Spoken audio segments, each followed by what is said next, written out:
যে পরিষ্কার অর্থে কার্তিক যে অমাবস্যা বা অমানিশার সাথে বর্ণিত রামের প্রত্যাবর্তনের কোনো মিল নেই। এটা সম্পূর্ণভাবে বাজে এবং গাঁজাখুরি গল্প চাপিয়ে দেওয়ার চেষ্টা হচ্ছে। त्योहार है दीपावली, इसकी शुरुआत होती है धनतेरस से। कब से? धनतेरस से। ये त्योहार 3 दिन रहता है, लेकिन जिसका नाम धनतेरस है वो हिंदुओं का त्योहार कैसे हो सकता है?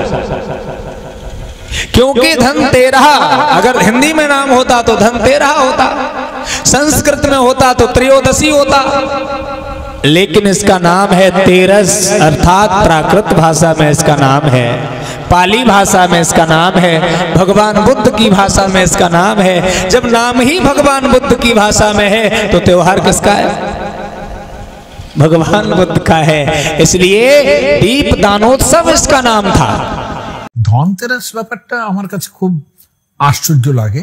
আমাদের ছোটবেলায় কোনো ধনতেরাস দেখিনি, এবং শব্দটা শুনলে আমি তেরাস শব্দটার অর্থ জানি না, নিশ্চয়ই খুব ভালো অর্থ একটা আছে, কিন্তু আমার কাছে নিজের মতো করে একটা অর্থ লাগে এই তেরাস যেন ত্রাস, ধনত্রাস, ধনত্রাস যেন বলে মনে হয়, কেননা এর কোনো শাস্ত্রীয় বেসিস আমি দেখিনি।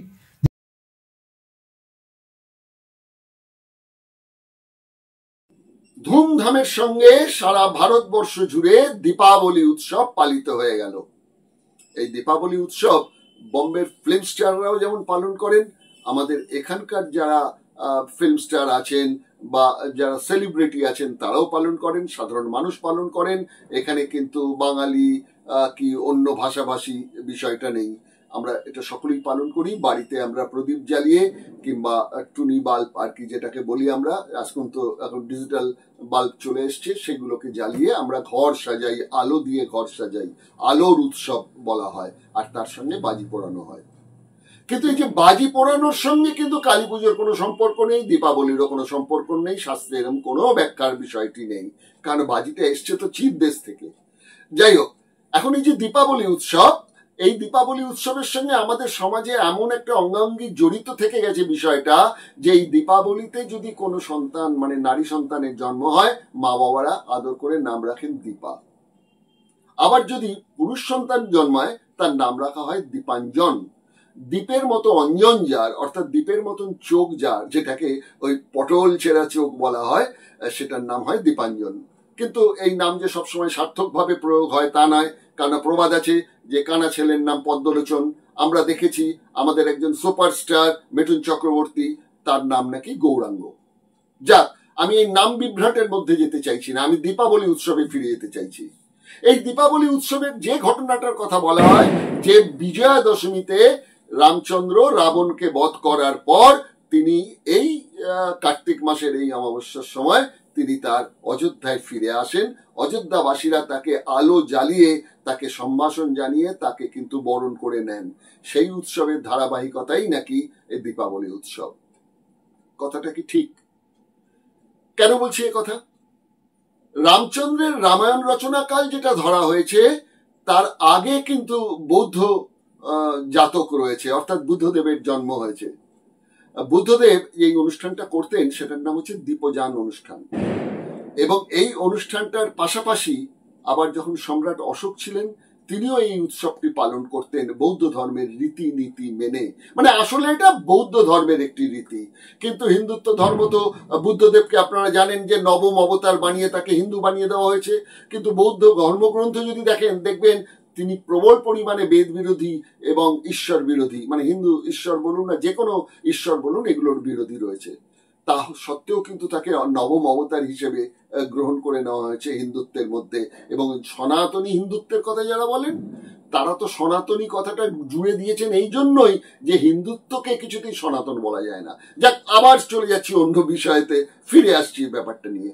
এই দীপাবলি উৎসব, এই দীপাবলি উৎসব নিয়ে এই হিন্দু ধর্মে কি ব্যাখ্যা আছে সেইটা চলুন প্রথমে একটু দেখে নিই। দীপাবলি ভারত জুড়ে হিন্দু গৃহস্থের ঘরে ঘরে, মন্দিরে মন্দিরে মোমবাতি আর প্রদীপ জ্বালানোর এক প্রথা পালিত হয়ে আসছে। বাংলাও এর ব্যতিক্রম নয়। দীপাবলির তাৎপর্য তাহলে কি? পুরাণ তত্ত্বে এর উত্তর আছে। বিজয়া দশমীর দিন রামচন্দ্র রাবণকে বধ করেন, মানে অধর্মের বিরুদ্ধে ধর্মের জয়। আর এই পর্বটিকে দশেরা হিসেবে পালিত করা হয়। রাবণের কুশপুতুল পোড়ানো হয়, ধর্মীয় ভাবাবেগে আপ্লুত জনতার সঙ্গে যোগ দেন বিভিন্ন রাজনৈতিক দলের নেতারা। অথচ এই যে রাবণ দহন কোনো প্রাচীন প্রথা নয়। 1838 সালে নাগপুরে এই প্রথার প্রচলন শুরু হয়। গন্ডি উপজাতিদের রাবণ পুজোর সংস্কৃতিকে মুছে দিতে হিন্দুত্ববাদী ব্রাহ্মণ্য সম্প্রদায় এই প্রথাটি শুরু করে। মজার কথা, যারা ধর্মনিরপেক্ষতার কথা বলেন আমাদের রাজ্যে, সেই শাসক দলের নেতারাও পৌঁছে যান রাবণ দহনের অনুষ্ঠানে, যে রাবণ দহনের সূত্রপাত হয়েছিল তৎকালীন ওই বিজেপি, আরএসএস, হিন্দু মহাসভা পন্থীদের দ্বারা। একই ব্যাপার প্রযোজ্য দীপাবলি পালনের ক্ষেত্রে। দীপ ও বলি। দীপ শব্দের অর্থ প্রদীপ, আর বলি শব্দের অর্থ সারি সারি, অর্থাৎ সারি সারি প্রদীপ। এই ধারাবাহিক ঐতিহ্য মেনে হিন্দু গৃহস্থ ঘর সাজায় প্রদীপ ও মোমবাতি দিয়ে। আর এখন চীনে আলো ছড়াছড়ি, মিলছে সহজ দামে, তাই ওই প্রদীপ মোমবাতি বাদ দিয়ে এখন চীনে আলোতেই ঘর সাজান গৃহস্থ। কিন্তু কেন এই প্রথা? এর উত্তর বিজয়া দশমীতে দশেরা উৎসব রাবণ বধের খুশিতে। আর রাবণ বধের পর অযোধ্যায় ফিরলেন রামচন্দ্র। এই দিনটি নাকি ছিল দীপান্বিতা অমাবস্যার। অযোধ্যা নগরীর পথ ছিল ঘোর অন্ধকার, তাই অযোধ্যাবাসী ঘরে ঘরে প্রদীপ জ্বালিয়ে দুয়ারে প্রদীপ রেখে পথ আলোকিত করে রামচন্দ্রকে সম্ভাষণ জানান। এমনটাই ফলশ্রুতি। কিন্তু কার্তিকের অমাবস্যায় কি সত্যি রামচন্দ্র অযোধ্যায় ফিরেছিলেন? কার্তিকের অমাবস্যায় রাম বনবাসের জন্য অযোধ্যা ত্যাগ করেছিলেন চৈত্র মাসে। ফলে 14 বছর পূর্ণ হয় অঙ্কের হিসেবে তো সেই চৈত্র মাসেই। বাল্মীকি লিখেছেন তার 2, 3 ও 4 সূক্তে, চৈত্র শ্রী মানায় মাস পুণ্য পুষ্পিত কানন যৌ রাজ্যায় রামস্য সর্বমোপক কল্পতম রাজস্ক পরতে বাক্যে জনঘোষ মহানুভৃত। বাল্মীকি রামায়ণের 4.53.5 সূক্তে বলা আছে, বসন্তম অনুপ্রাপ্তম প্রতিবেদ পরস্পরম নষ্ট সন্দেশ কাল অর্থ নৃপ্রতিধরণী তলে। অর্থাৎ শরৎ ঋতুতে আশ্বিন কার্তিকে দক্ষিণ দিকের উদ্দেশ্যে প্রেরিত বানর বাহিনী পথভ্রষ্ট হয়ে এক গুহায় প্রবেশ করে এবং এক বৃহৎ প্রাসাদের প্রান্তে এসে পৌঁছয়। এরপর গুহা থেকে বেরিয়ে সমুদ্র তীরে পৌঁছতে তাদের সময় অনেক বয়ে যায়। বসন্ত ঋতু এসে পড়ে। এরপর যুদ্ধ। যুদ্ধের 4র্থ দিনে ইন্দ্রজিৎ নিহত হন কৃষ্ণ চতুর্দশীতে, যা ফাল্গুন মাসে। এরপর রাবণ বধ চৈত্রের অমাবস্যায়। সেদিনই রাবণের শেষকৃত্য হয়। বৈশাখের 2য় তিথিতে লঙ্কায় বিভীষণের রাজ্যাভিষেক হয়, আর তৃতীয়াতে সীতার শুদ্ধিকরণ। সপ্তমীতে রাম অযোধ্যায় রাজ্যাভিষেক হয়। তাহলে কার্তিক মাসের অমাবস্যা চতুর্দশীতে দীপাবলি কেন? পদ্মপুরাণেও তো সেই বর্ণনাই আছে। এ কি নিছকই আস্থা? এই আস্থার সূত্র কি? কৃত্তিবাসী রামায়ণে লেখা হয়েছে চৈত্র মাসেই রাবণ বধ, তবে রামের ঘরে ফিরতে নাকি 1 বছর 20 দিন সময় লেগে যায়। সেই হিসেবে কার্তিকী অমাবস্যা। প্রশ্ন ওঠে, রাম তো ফিরেছিলেন পুষ্পক রথে, রাবণ যেটি হাইজ্যাক করেছিলেন ভাই কুবেরের কাছ থেকে, তাহলে 1 বছর 20 দিন সময় লাগলো কেন? স্পষ্ট কোনো জবাব নেই। হিন্দু পৌরাণিক শাস্ত্রে এই দীপাবলি নিয়ে আরেকটি গল্প আছে, সেটি নরকাসুর বধের গল্প। নরকাসুর ছিলেন এক অসুর রাজা, অধর্মের প্রতীক। তিনি নাকি বিষ্ণুর 3য় অবতার বরাহ ও পৃথিবী দেবীর পুত্র। কৃষ্ণ বিষ্ণুর অবতার।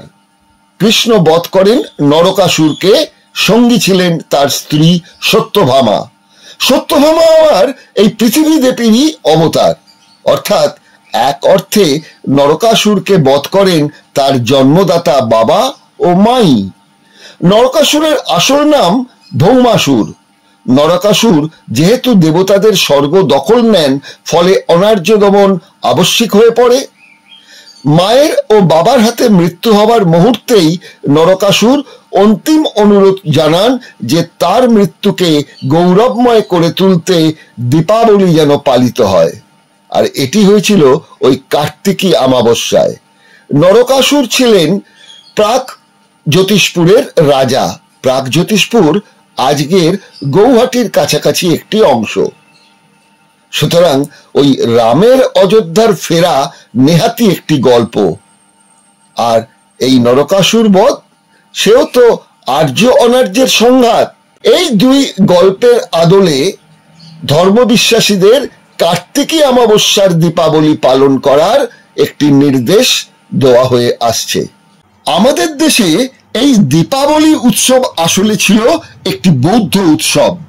হিন্দুত্ববাদীরা সেই বৌদ্ধ সংস্কৃতিকে রুখে দিতে হিন্দুত্ববাদী আচারের সংযোজন ঘটিয়েছে। বৌদ্ধ ধর্ম ও বাংলার ইতিহাসের গবেষক শরদিন্দু বিশ্বাস তো সদর্পে বলেছেন, রামের ঘরে ফেরার মিথ্যে গল্প দিয়ে দীপাবলি উৎসব প্রতিষ্ঠা আসলে ধাপ্পাবাজি। কি বলেছেন তিনি, শুনুন। যে পরিষ্কার অর্থে কার্তিক যে অমাবস্যা বা অমানিশার সাথে বর্ণিত রামের প্রত্যাবর্তনের কোনো মিল নেই, এটা সম্পূর্ণভাবে বাজে এবং গাঁজাখুরি গল্প চাপিয়ে দেওয়ার চেষ্টা হচ্ছে। হিন্দু উৎসব, বৌদ্ধ উৎসব, এই বিষয়গুলো নিয়ে তো আলোচনা করলাম।